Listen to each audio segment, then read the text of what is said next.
국이번 CFR이 미국 중간선거가 끝난 이후에 세계의 큰 그림은 무엇이냐, 이거에 대해서 전 세계에서 유일하게 인드라만이 할 수 있는 얘기를 지금부터 하겠습니다. 세계 최고 음모론자로서, 세계 최고 음모론 간별사로서 인드라가 얘기하겠습니다. 첫 번째는 뭐죠? 중국이죠. 미국 국방보고서나 전략보고서에서 타겟은 러시아가 아니라 중국이죠. 그래서 중국이 왜 러시아보다 우선이냐면 경제력 때문이겠죠. 예, 그래서 실제로 위협하는 국가가 중국입니다. 예, 그래서 중국이죠. 그런 이런 중국을 키운 건 물론 국기본이 키웠죠. 필요해서 이제 죽일 때죠. 그런 관점에서 첫 번째 중국. 근데 중국은 세 가지로, 항상 인도나 세 가지로 얘기하자 설명드리죠. 존재론적 관점에서 메콩 시파르를 임명한 것은 국기본이지만 현 대륙주 황제가 메콩 시파를 임명한 건 아니죠. 그랬을 때 그러면은 메콩 시파르가 임명하지 않았기 때문에 메콩 시파를 갈아치워야 되는 거 아니냐 라고 여기실 수 있지만은, 인드라가 메콩 시파르의 종신제를, 파시오 통치를 진심으로 지지한다. 중국인들은 안타깝지만 이렇게 얘기하는 건 중국인들이 이번에 큰 희생하시는 겁니다. 13억 중국인들이 세계 인류를 위해서 지금 큰 희생을 치르고 있다. 저는 그렇게 말씀드리고 싶습니다. 그래서 존재론적 관점에서 메콩 시파르가 쓰임새가 있기 때문에 대륙주가 메콩 시파르의 종신제를 임명했다. 메콩 시파르 재임명했다.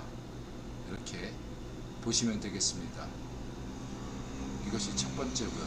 그렇다고 해서 좋아하는 거 아닙니다. 냉정한 이익 때문이죠. 커다란 이익, 국유원의 이익, 세계 평화를 위한 이익으로서 메콩의 시파르가 필요한 겁니다. 왜? 간단하게 해서 메콩의 시파르 덕분에 전 세계는 트럼프 때만 해도 전 세계 주요한 이슈가 뭐였습니까? 반미였어요. 반미.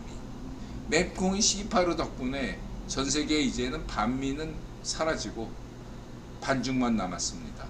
그렇죠? 이제 반중은 상식이 됐어요.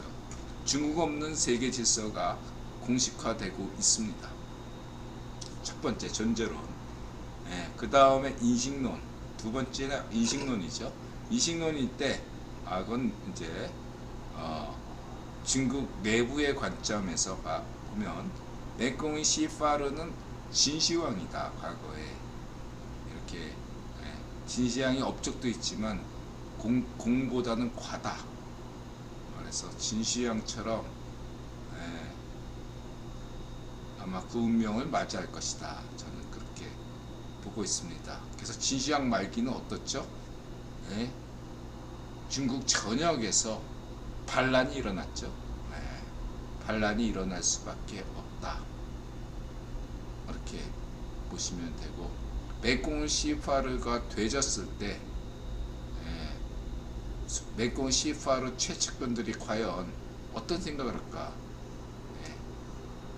진시황이 되졌을 때 그때 막 조고 뭐 이런 애들이 하지 않을까, 이렇게 보시면 되고, 그 인식론이다. 세 번째는 실천론이죠. 그것은 실천론은 한국의 관점에서 봤을 때, 인드라가 지난 방송에서 그런 얘기를 했죠. 메콩 시파르가 좌이파시오 모택동 노선으로 갈수록 북한은 오히려 개혁개방의 길로 가는 것이 국원 관점에서 보기가 좋다. 그러니까 중국이 개혁개방에 중국의 박정희 등소평 노선으로 갈 때는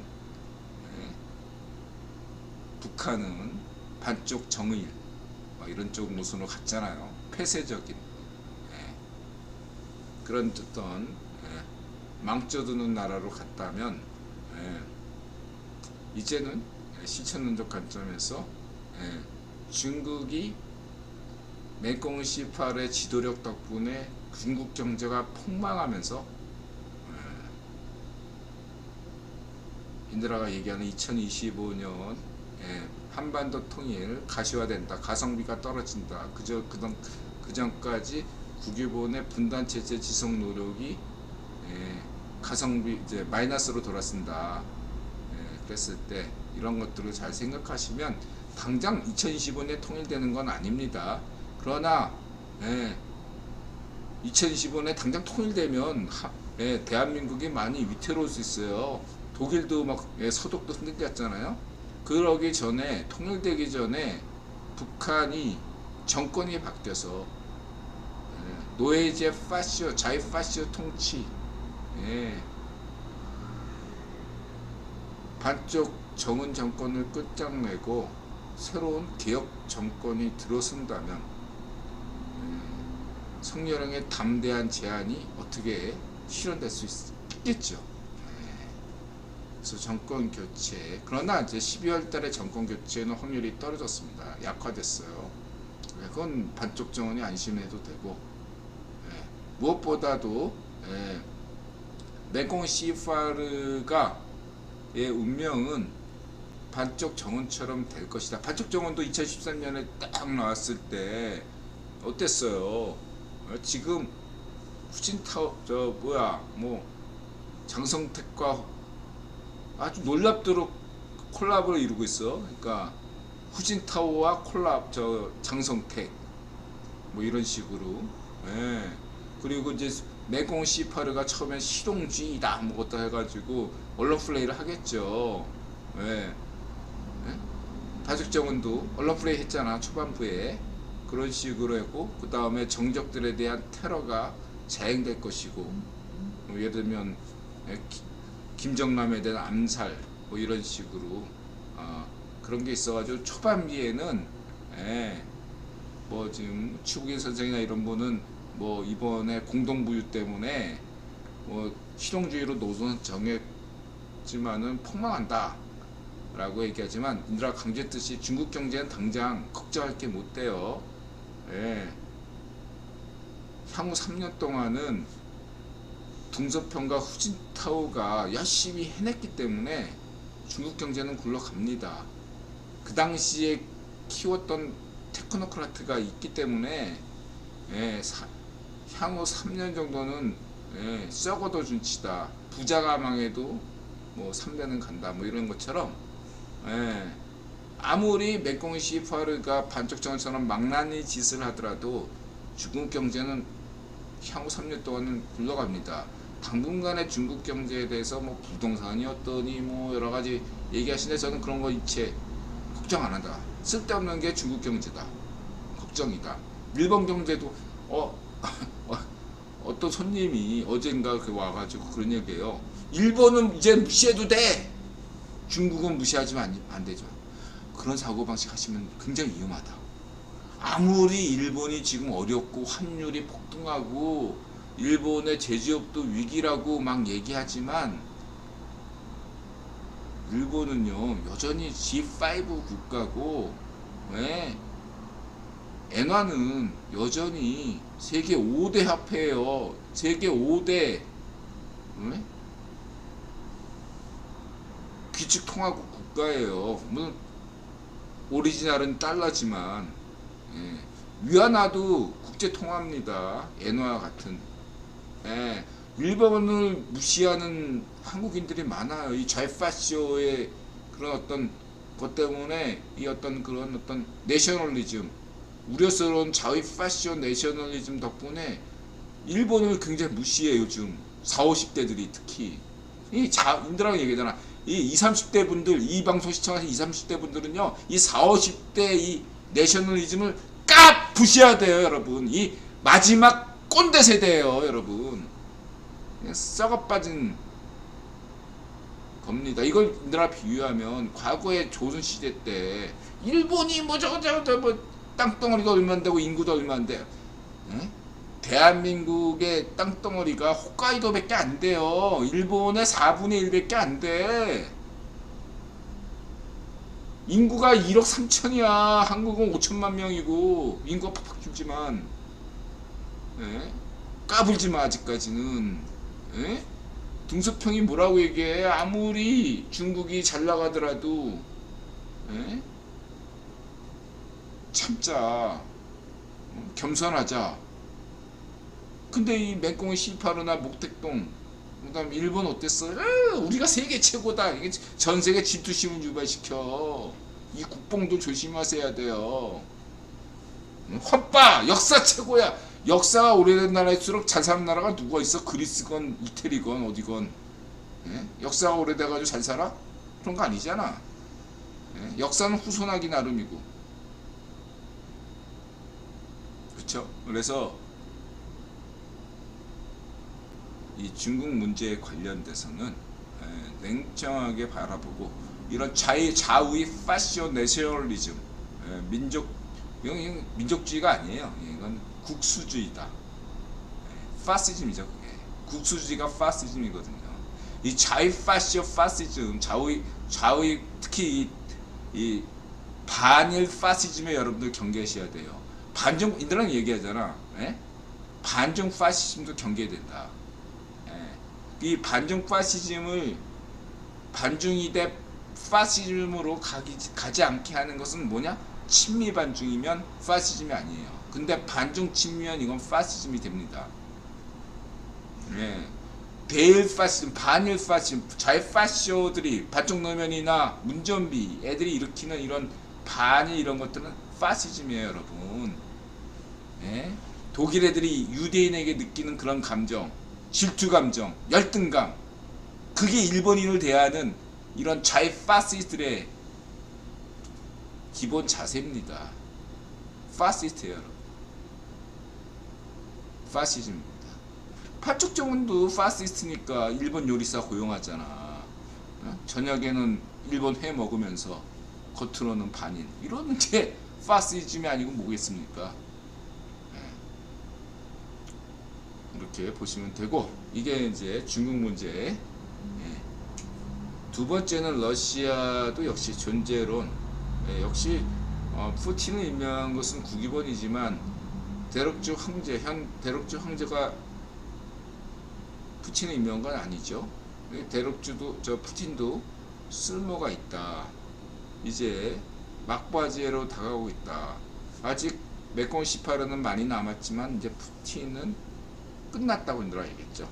후임자를 이미 내정됐고 윤들 입장에서 그렇게 보고 있죠. 존재론적 관점에서 끝물이다 이렇게 보시면 되고, 푸틴은 그다음에 그 인식론적 관점에서 본다면 푸틴은 얘들아 볼 때 그 러시아 역사에서 후르시초프를 떠올리게 한다. 핵 관련해 가지고 쿠바 미사일 위기 뭐 이런 게 있었지 않습니까? 그때와 상당히 유사하고, 후르시초프가 막바지에 경제난도 있었고, 그 다음에 또 후르시초프가 또 막판에 데이비드 로펠러가 이제 소련으로 날아가가지고 후르시초프와 만난 적도 있고, 근데 이제 농업 경제가 망하는 바람에 결국은 후르시초프가 망했죠. 근데 저는 후르시초프가 떠올리지만 브레즈네프 시대까지 압축해가지고 한꺼번에 보여주는 걸로 현재 보고 있다. 마지막으로 실천론의 관점에서는 구입원론 관점에서 소련이 붕괴한 건, 소련은 어떤 존재였죠? 빅토르 스치알드의 식민지였고 직영지였죠. 그것이 데이비드 로펠러의 책사인 브레즈네프의 책략에 의해서 아프가니스탄 전쟁으로 유인했고, 그 다음에 그 금리 인상을 통해서 그동안의 유가를 폭등시켰다가, 그러니까 안심하고 돈이 넘쳐나니까 소련이 아프가니스탄 침공했다가 침공한 후에 어떻게 됐죠? 유가가 폭락했죠. 그 다음에 재정 압박을 받아서 결국은 아프가니스탄에서 철수한 게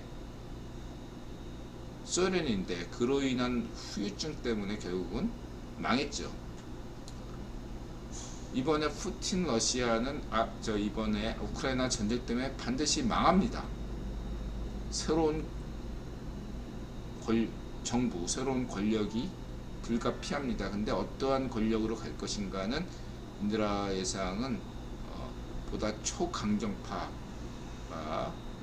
푸틴에 의해서 집권할 것이다 이렇게 보고 있고, 푸틴은 끝났지만 그런 얘기는 들고 싶어요. 존재론적 관점에서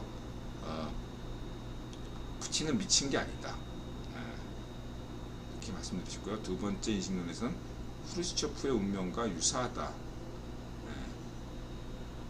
처음에는 후르시초프도 인기가 많았거든요, 푸틴처럼. 근데 막판으로 갈수록 후르시초프가 멍청한 짓을 많이 했다 이거예요. 그래서 신뢰를 잃었습니다. 마찬가지로 푸틴도 초반에 인기를 얻다가 결국은 후대로 갈수록 인기를 얻어서 망조가 들었다 이렇게 보시면 되고, 세 번째 실천론이죠. 러시아의 특히 핵심이 되는 게 CFR에서 이슈를 삼은 것이 핵이죠. 핵무기를 쏠 거냐 말 거냐 전술핵을, 저는 거기에 대해서 반반이라고 현재 보고 있습니다. 이 점에 대해서는 포린 폴리시 같은 경우는 1814년 이영전쟁까지 끌어들여가지고 이야기하더라고요. 인드라의 구원론에서 영미전쟁은, 이영전쟁, 영미전쟁은 누가 일으킨 거죠? 당대 초대 구본 가문이자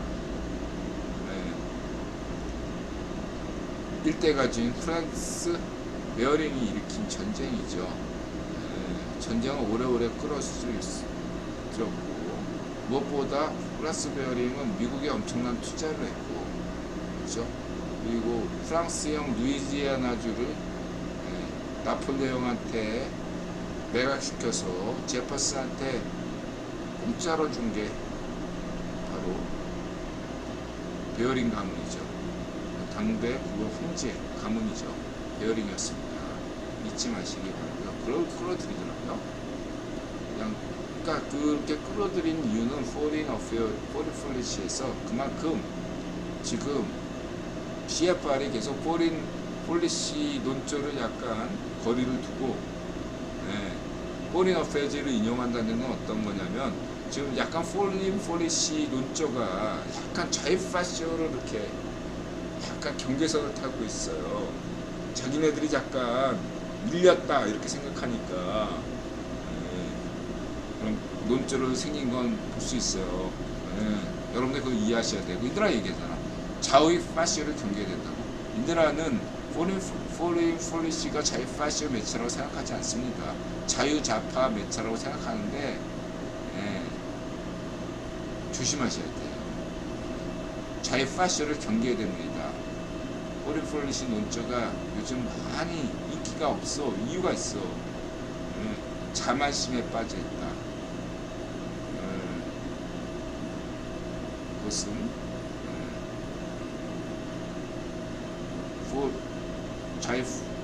포린 폴리시가 의도치 않은 뭔가 그런 어떤 불운이 포린 폴리시, 인드라가 뭐를 하는 게 아닙니다. 포린 폴리시에게 불운이 닥칠 수 있다 이렇게 경고를 드리고 싶네요. 큰 그림 관점에서 핵무기 뭐 이런 것들은 저는 현재 한 7대3 정도로 일어나지 않는다.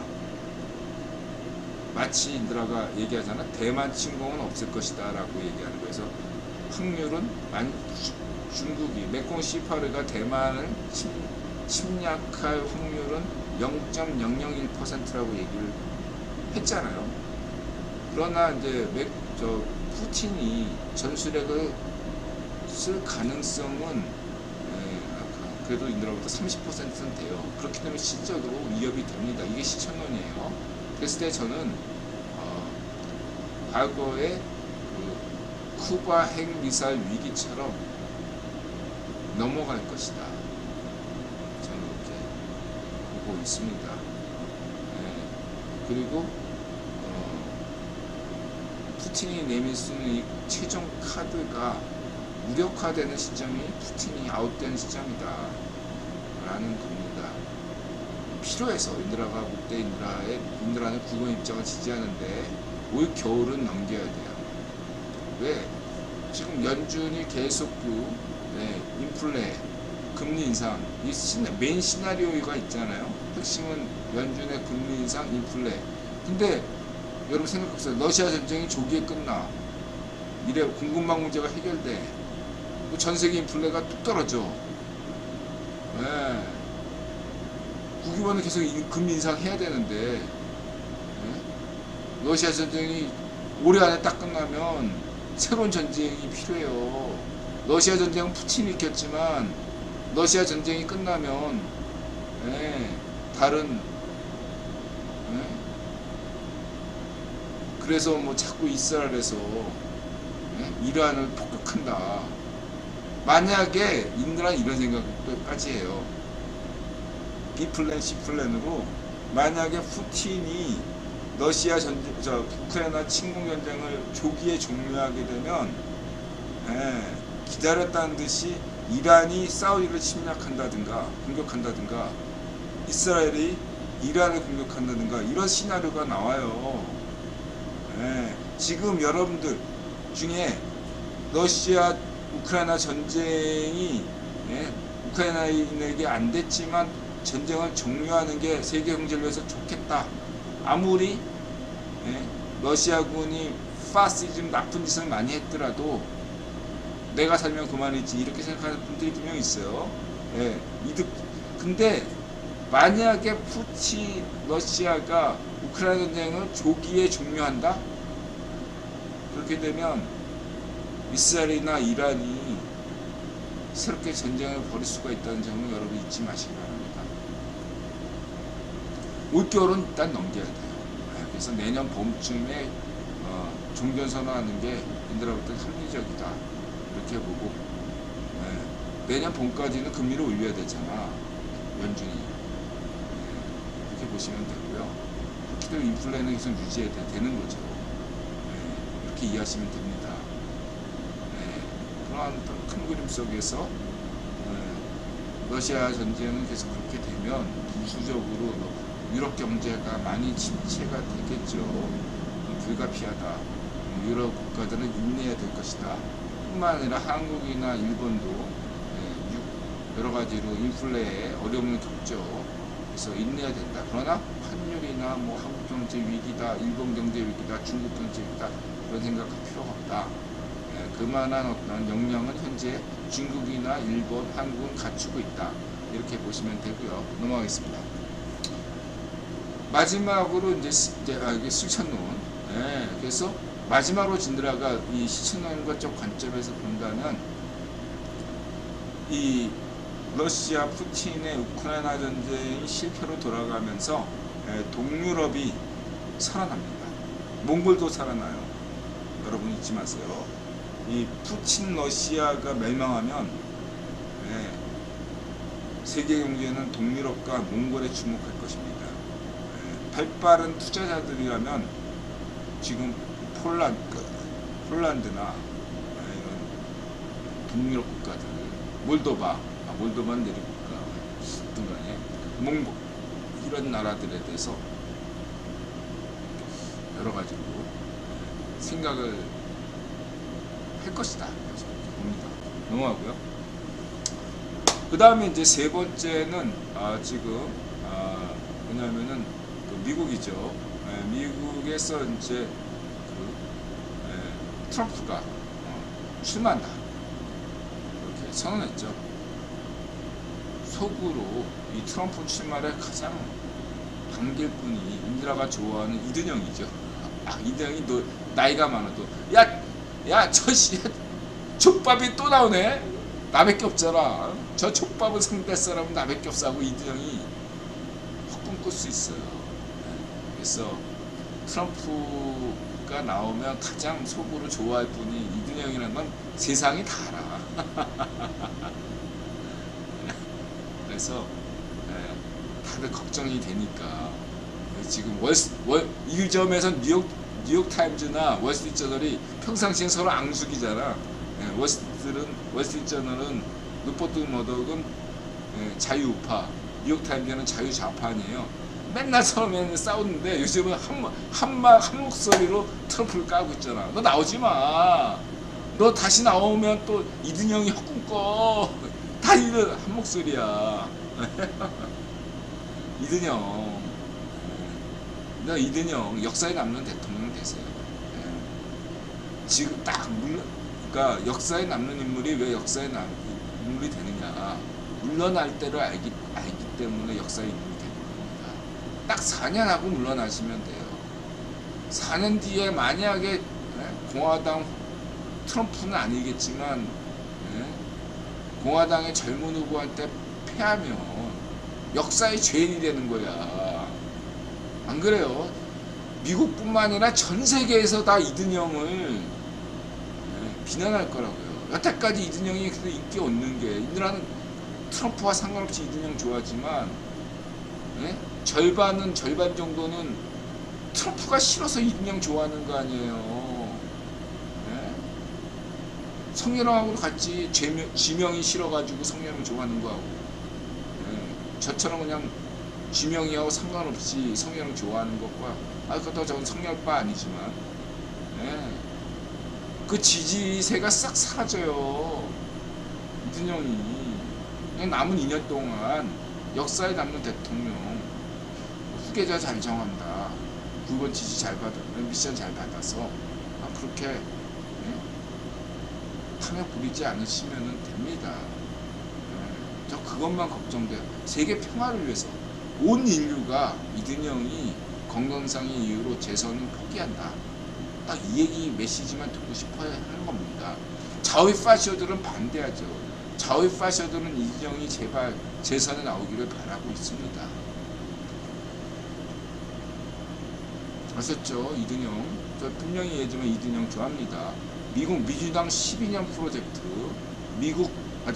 대한민국 국힘당 15년 프로젝트를 해서 이든영, 진심으로 인들아가 이든영 좋아하는 거 알죠?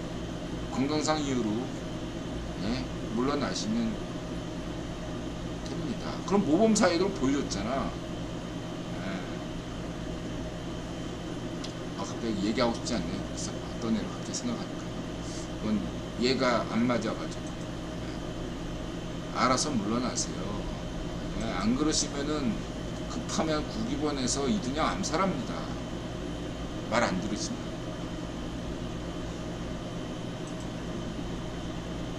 심장마비 이런 거.